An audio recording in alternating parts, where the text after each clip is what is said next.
Ayun po mga kawaray, ito na po yung puso na hinimay ko, at saka ito na yung mga panlagay. Yan o. Yan. At saka maglalagay na tayo ng, excuse me ha, dun sa sinasandalan kasi ng cellphone ko ay nandito yung suka. Maglalagay na tayo dito. Ito na po yung nyug na sinunog ko. Lalagyan na natin ng suka.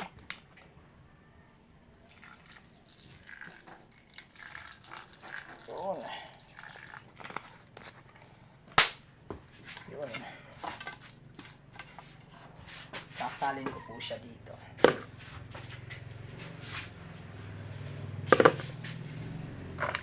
Ayan.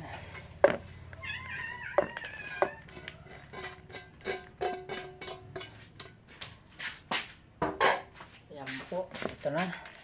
Saka lalagyan natin siya ng kalamansi para halo-halo yung amoy niya. Ang bango talaga ng sinusunog na nyug.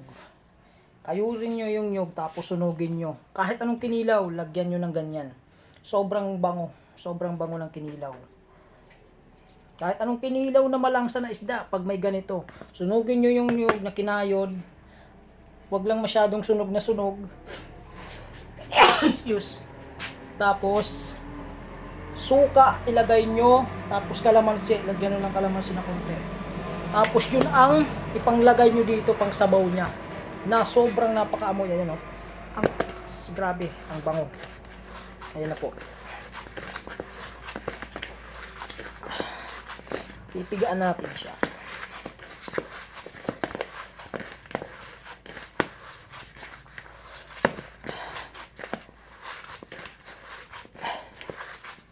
Kulang pa ng suka.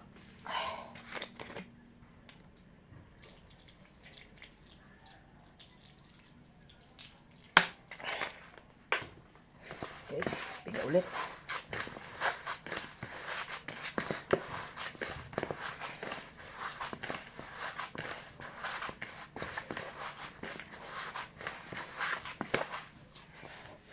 Okay, dito tayo magpipiga para hindi mahirap.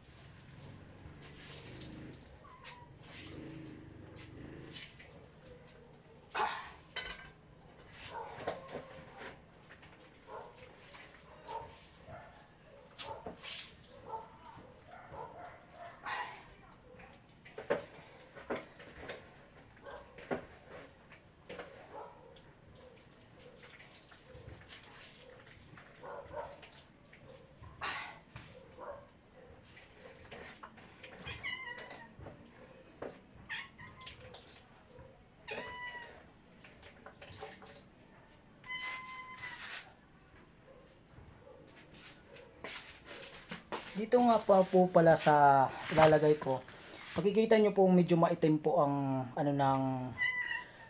ng gata kasi sinunog ko po yun eh, di ba maitim. Ganito po.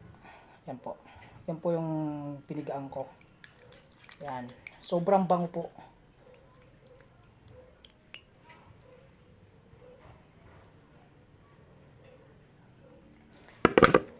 Di mo na kailangan ng sala kasi para medyo rin merong nyug din doon.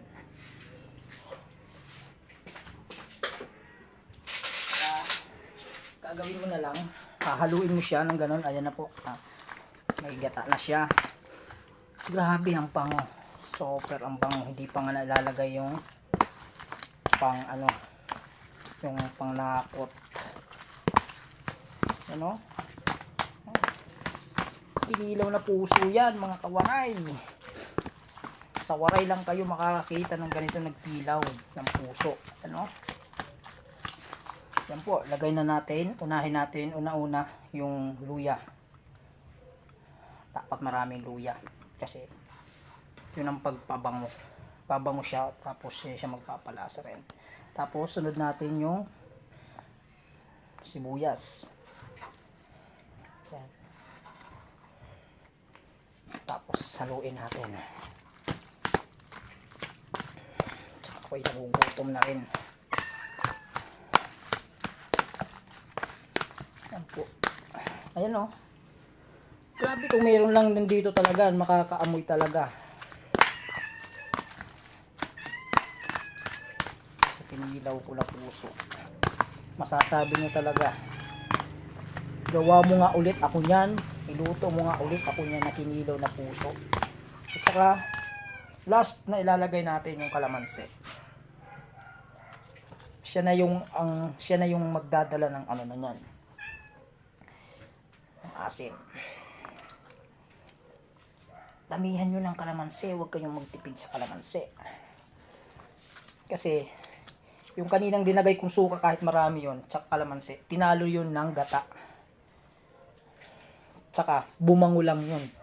Tsaka lalo na ito, lalong bumango. Ito yung pinaka last. Tapos lagyan mo ng bitchin, pampalasa. Yun. Tapos natural asin. Nandun na tayo doon. Okay, haluin. Yun o. Saan ka pa? Oh, kinilaw. Kaysa bibili kayo ng isdang mahal. Dito na kayo, sa puso lang.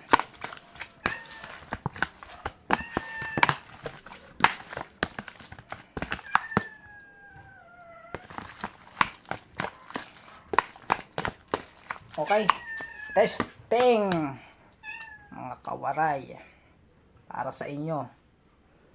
Bango.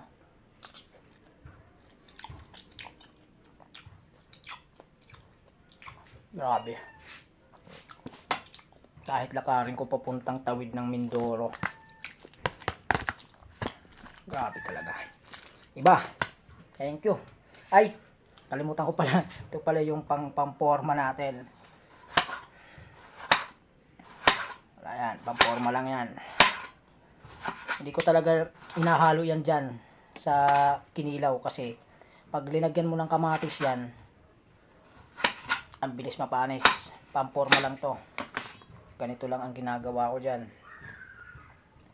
Pampaporma lang yan. Lahat ng kamatis na ilalagay sa mga pagkain. Sus, porma lang yan.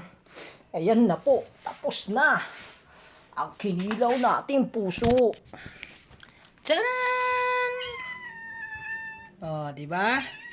Kaya yan mga kawaray, kung gusto nyo magpakilaw, sa akin na kayo pumunta, kikilawin ko kayo. Joke lang.